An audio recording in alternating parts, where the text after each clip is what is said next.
Well, welcome everybody. Great that there are so many of you. I think this is the most filled room so far. So great. Congratulations to you already. You've been extremely interesting. Or you have been incredibly unclear. That is also possible, of course. So I like to think it's the good looks. But yeah, probably because we were unclear. So given the fact that you're coming to a Q&A, I think you all have a question. In case you don't, I have a bunch of questions that I would like to ask, but let's first turn over to you. Who wants to go first?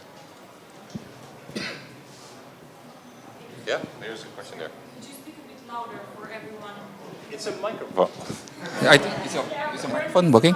Hello, hello. Like really here? Like this is better?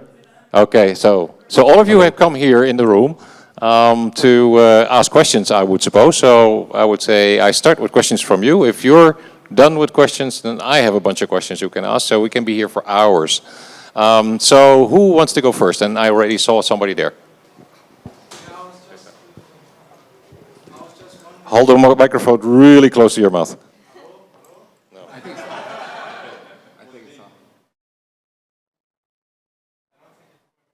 Anyways, where's that forum you guys talked Yeah, but it's for the audience online. I was just wondering, the forum you talked about where you could send your MetaMask wallet. Right. Where do I find it? It's a good question. The organizers are sorting it out. Free right? crypto. Probably they'll send it out later this evening or something, right? So just stay in touch, okay? They are figuring it out. Otherwise, if it's not working, what I'm also going to do is I'm also going to attach the form on my LinkedIn. You can just Google me, WUI. I think you'll find me. And form not up yet, so don't ask me again where it is, but it will be up soon, okay? Okay, anyone? I think we'll just pass this one. Okay. Hello. What I wanted to ask is, in the beginning of your product, when you develop the platform and you want to engage users, how did you manage the users' lack of knowledge about the crypto? Or how did you manage users think crypto is a scam or something like this? Because my friends, when I tell them about the crypto, they think about investing, they think about transactioning, they don't think about something you can earn, not just buy. Got it. Tess, can you guys hear me? Yep. Tess, all right. Sorry, what's your name again? I'm Christian. Sorry? Christian. Christian. Okay, nice to meet you. Nice to meet you too. So I think that's a really valid question, right? For anyone entering Web3 space, of course, there's a lot of speculators, right? They always think, it's a scam. Like you hear a lot of horror stories about how people's MetaMask account literally just gets siphoned out to zero, right? So the way that we started off actually from scratch, right? From zero users, right? Was actually a lot on word of mouth, a lot on just start to pitch to your friends and family first, right? Get them to give you feedback, get them to be your first 100 users, right? And then from there, we started scaling further. We go towards the YouTube influencers. Right, so YouTube is actually one of our biggest channel out there to acquire users, and they have also been a very good education platform to tell people about what crypto is all about and easy steps to get into. Right, so we work with a few partners, YouTube influencers, and they were actually pretty credible. So their followers actually trusted them. Right, so that was actually how we got through this whole speculation. Yeah, I got it. So YouTube influencers would be the best approach in the beginning for the crypto space. I think it's also reducing the friction. So one thing we did, so Ethlas, for example, our mission is to onboard the next billion users, right? And the way we thought about it was, how do you reduce the friction and the need to learn on the spot, right? So for example, when you log in with Ethlas today, you actually don't need a MetaMask account, right? We just go, do you want to try it out as a guest? Do you want to use your Facebook login? And then after they start earning some tokens, these are virtual tokens, of course, right? Then at some point they go, okay, you know what? Like I have quite a bit of these things, right? What do I do? Then you just go, oh, the next step is figure out how to create your first MetaMask account, right? And separately, if they don't know what an NFT is, then you slowly sort of onboard them on the journey. So I think that the simple answer is just gradual friction instead of all of it in your face, right? And that, I think, is what is going to get the masses on board versus saying everybody now has to figure out how to get their NFT working and their MetaMask working and their chains RPC correct. And nobody will do all of that, right, before they figure it out. Yeah, I got it. Thank you. Sorry, maybe just a question, right? Like, how many of you guys actually have a crypto wallet? Oh, wow. It's a group of degens. Yeah. All right, then I'm pretty sure you guys have gone through, you know, like the many steps of getting a MetaMask wallet, you know, understanding secret phases and all, right? Of course, those are really, really hard steps, which I think, you know, what the future might hold for us, right? As the next generation of crypto users is that all this will have to be even more dumbed down, right? It has to be even more simpler. So that is what I think could be one possible thing that, you know, Ethlas might look into as well. Hey, hello, I'm Catalin. I was just curious about how did you first find out about Web3 and crypto, and when did it become a passion for you, this whole domain? And how did it become a passion? Did it strike you at first, or did it gradually become your passion? I mean, okay, I'll speak for myself and maybe Henry can chime in. So for me, crypto was always an investment vehicle, right? Like I hold Bitcoin, I hold Ethereum. It's been a while, right? But the point where it clicked for me, where it became not a currency but a utility, was when we started finding useful and interesting implementation of Web3 and blockchain in startups, right? So, for example, Henry and I were hacking on a student loan startup, right? This was back in the day. We basically just went, hey, look, what if rich people could fund students and subsidize loans, right? Because it's not material money for them if they just go, you know, I am sitting on $10 million and if I earn 5% yield or interest, like if that 5% went into doing some good thing, right? It's not material to them, but it's material to students, right? Obviously, right? Because your student debt gets wiped out. And so we were tinkering with that, and we realized, and you know, one of our other co-founders who has a PhD in cryptography just went, you know what? You could actually do that in a very safe and verifiable way on chain because it's immutable. And that was when it clicked out, right? We just go, you know what? Bitcoin is not just a coin anymore, right? Ethereum is not just a coin anymore. It's a protocol with a utility, and we can make that useful, right? And that was circa, I'm going to go 2019-ish, 2019, 2020, right? That's when we really went crypto as a concept to crypto into an implementation, right? And that's our start of the journey. And I'll admit, at least for me, I didn't go into crypto going like, I'm going to like figure this out and it's going to be the next big thing, right? I just went, I'm building startups, and at some point, a piece of technology is useful enough that I think my next startup needs to involve it, right? And that's how, you know, I personally fell in love with Web3. Okay, maybe for me, I guess what's really appealing is interoperability, right? I'm pretty sure you guys hear about this a lot, but imagine interoperability on games, right? So I'm not sure how many of you guys here have watched Ready Player One. You guys watch, right? So yeah, that's a really, really like good example of what an integrated universe could become, right? Like a metaverse where all little GameFis who are trying to create their own games actually comes together, and the fact that users can own assets inside this metaverse, right? I think that's really a selling point for me as a gamer. Of course, you know, like the harder I grind, the harder I farm, I get rarer items, right? And once I get those rare items, I would love to actually, you know, translate that into something else within the metaverse, right? It could be cash, it could be towards another game which I love, right? So interoperability, I think, is a really strong selling point for GameFis. So I think that's what got me into, you know, wanting to push towards a metaverse layer, right? A metaverse world where GameFis are actually unified. Thanks. Can you hear me? Yeah. So first off, I would actually like to comment on your last point and maybe ask a question there.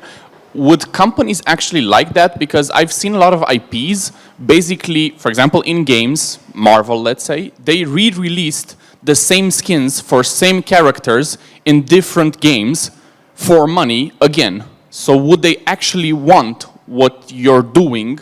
Because that means they cannot monetize repeatedly the same IP. So I'm not sure if they would like that. My question would have been, what do you guys think are the biggest differences between a traditional software company and a Web3 software company?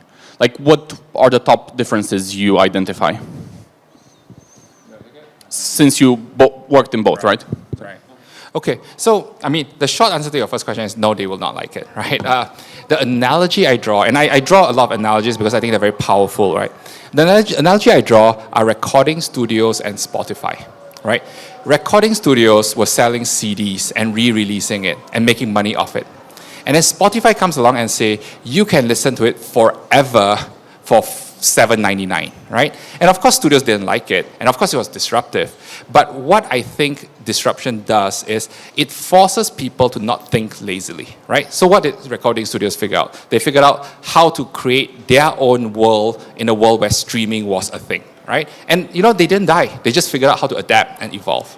And I think that is the nature of the world, right? So I think if you went, would Marvel be happy if like Spider-Man was something you own across all your games? Probably not, right? But will they figure out a way to monetize you? They have tens and thousands of people. They'll figure it out, right? But is the world better? I think so, right? And I think that is what matters, right? Everyone is just making progress instead of going, societies could be a little bit better. So that's kind of my view on this. On the second question, what are the big differences between, Web 2 or Web 3 tech companies? You know, I don't think there's a ton. Fundamentally, you're there to build strong unit economics and an actual company, right? If you strip everything away, I think that's true regardless.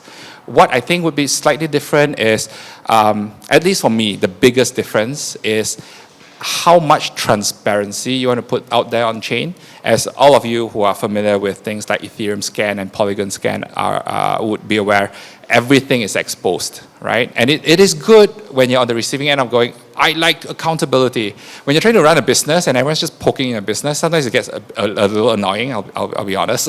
And in the Web 2 world, you didn't have to do that, right? Everything was hidden in a bank account. Everything was hidden behind cloud services. And no one had access to logs unless you worked in the company, right? So I think it comes good and bad. I think the answer is always a balance. Like some degree of transparency and accountability makes the world better. Too much of that, you just have, you have a driver with many steering wheels, right? A car with many steering wheels. And you just go, who's driving at the end of the day, right? Because nobody can collectively have 20,000 people drive at the same time. So that's kind of like how I would think about the biggest difference for me. If I can add something to the first question, having lived through sort of the first dot-com bubble as well, what you see is disruptive things tend to increase the market. And so it's initially Marvel may think like, I can't sell it here twice, but then all of a sudden there's three times as many customers, right? Because all of a sudden, for a lower amount, maybe a whole new segment opens up. So usually disruption causes enlargement of the market, which will more than compensate for this. And for sure, also, I think this idea is going to do that. Hopefully, yes. Oh, thank you. I have a question. You were mentioning utility in the interview, and I have actually it's split in two, and it's about communities. What do you see as the three biggest challenges with communities built around, let's say, NFTs or DAOs? Let's say only about DAOs right now. And if you see any opportunity related to communities built within crypto universes, let's call them metaverses, games, and so on. Well, like challenges on both sides, both in the real world and in the, let's call it, virtual world with communities. Got it. So maybe I can start with like what I caught, right? So I guess you were saying what do you think are the challenges of a DAO, right? To start with, as your first question. Communities built around crypto. Communities, yeah. DAOs would be one kind of community, but in the real world versus communities in like the metaverse world, if there is any opportunity you're seeing there and so on. Got it, got it. I'll do my best to answer that. So I guess the biggest differentiation, I would say, is the fact that communities that are built on DAO, they all abide by the same protocol, which cannot be mutated, right? So it's all governed by the blockchain. It's all decentralized, right? So everyone looks at one ledger, and that ledger is what is written on the blockchain. So it enforces voting, right? In a sense, when a DAO votes, you literally just have to look at the blockchain for the final voting. But in terms of community, I suppose it's less transparent, I would say. So in terms of like, if you're asking what is the advantage of having a DAO system, that would be the clearest advantage, in my opinion. But of course, a challenge may come, right? Because now then every single action, every single direction that a DAO wants to take requires the whole community to come together and vote, right? So therefore, things like immediate fixes or immediate feature implementations that the founding team thinks might help the community will become harder to actually execute, right? So that's probably one of the disadvantages of going with a full-on DAO system. It's much slower, yeah. And when it comes to opportunities or challenges in the, let's say, in the community space, but non-physical world, as in like, have you thought about this in the games that are coming up, or? Right. So opportunities. I guess what is really interesting in terms of opportunities of having actually like a DAO or like a very enclosed community, right, is that you get hardcore fans, right? You get fans who actually love your product, who actually want to see and grow together with your product, right? So therefore, there's actually a feature that we're doing on Ethlas, which allows them to vote for the games that they want to play and earn the next day, right? So having that gives us a sense of data in terms of what kind of games do people actually love. So this helps us to, we don't even have to build an AI or like a curation model to curate what sort of games. So I would say that's pretty much what's the advantage, right? The opportunity of having your DAO close to you. They can really give you immediate feedbacks, right? Because they are the voices, they are the people using your product, right? So you get a better fan base for your project. Okay, thank you. All right.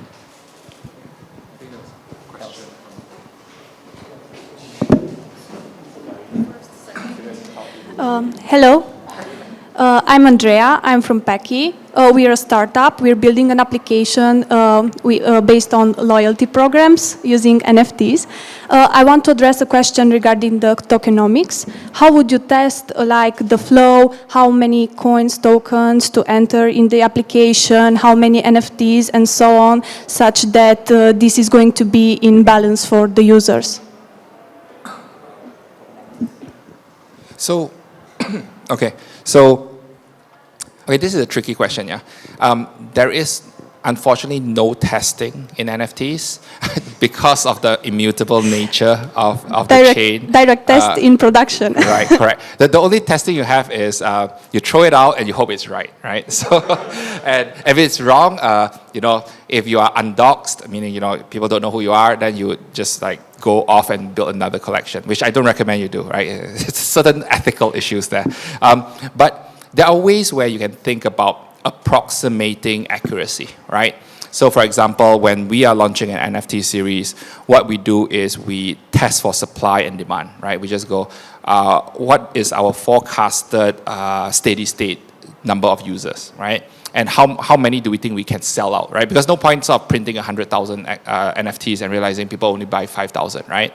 So there is sort of this demand forecasting that you can do to figure that out, right? And if you are doing coins and emissions, one thing you can do, and economists would be very helpful for you. And economists have been, and central bankers have been doing this for ages, right? Like, for example, I presume Romania has a central bank, right? And you're printing lei. And at some point, someone wakes up in the morning and goes, in 2022, how many lei do I print, right? So they don't just like print until the paper ends, right? They just go, okay, we have to figure out what is the economy, what's the GDP, what is the demand and circulation, and how do we decide how much tokens or coins or lei should be in existence, right? So it is a solved problem in the physical world, not solved in a decentralized way, and usually you need to have a bit of a qualification, right? You're a central banker or you're an economist in a big economy, but it is something that can be read and figured out, right? So what we do at Ethlas is, we figure out very simple things, right? We figure out how much tokens do we think we're emitting daily? How much can we recoup back from sinks? And what is the sustainable rate of inflation such that you still keep value high?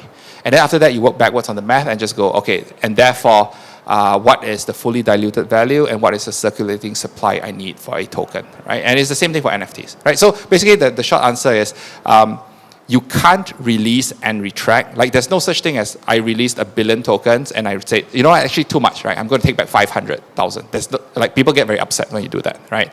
Because of blockchain and immutability and white papers and all. But what you can do is you can approximate it, and then you can have all your thinking listed down in your white paper so people know that you're being transparent about it, and then you release and test, right? And nobody gets it right the first time.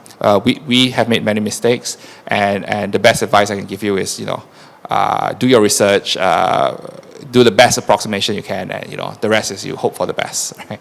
And hopefully, it moons, right? Did you think about investing time in a simulation for this, like to test the tokenomics, and it would be feasible? It's a great question. I mean, it depends on how data-driven your team is and how much time you have. For us, we realized that what is the most valuable part of Ethlas is building great products, right? It's not in how precise the science of our tokenomics is going to be, right? Because we are not an economic product. We are fundamentally a platform that derives value. So we did enough rigor to get it to a point where we're like, look, this is as good an approximation as you'll ever get. We release it, and then we spend most of our cycles actually building the product. And this is one lesson we learn as founders, which is you will always have more things to do than you have time, right? What makes startups successful or fail is not what you decide to do, but what you decide not to do, right? And so in our case, we decided the best approximation of tokenomics is good enough. Go figure out how to build a product that people actually want to use, right? And that drives value. Thank you. Hi, my name is also Andrea, and I'm working for Qfinity, which is a cross-border tech accelerator, and we help companies enter the Southeast Asian market. And my question is regarding the Singaporean Web3 scene. Since it looks like it's booming, there's a lot of events going on as well. What do you think are the factors that made Singapore such a good place for Web3 to grow, and what can Romania learn from it? Go ahead. Okay. What makes so Singapore? Like, if you asked me this question 6 months ago, I'd say that it is indeed a very, very desirable place to be in for Web3. It's less so these days, mostly because the government is clamping down on it.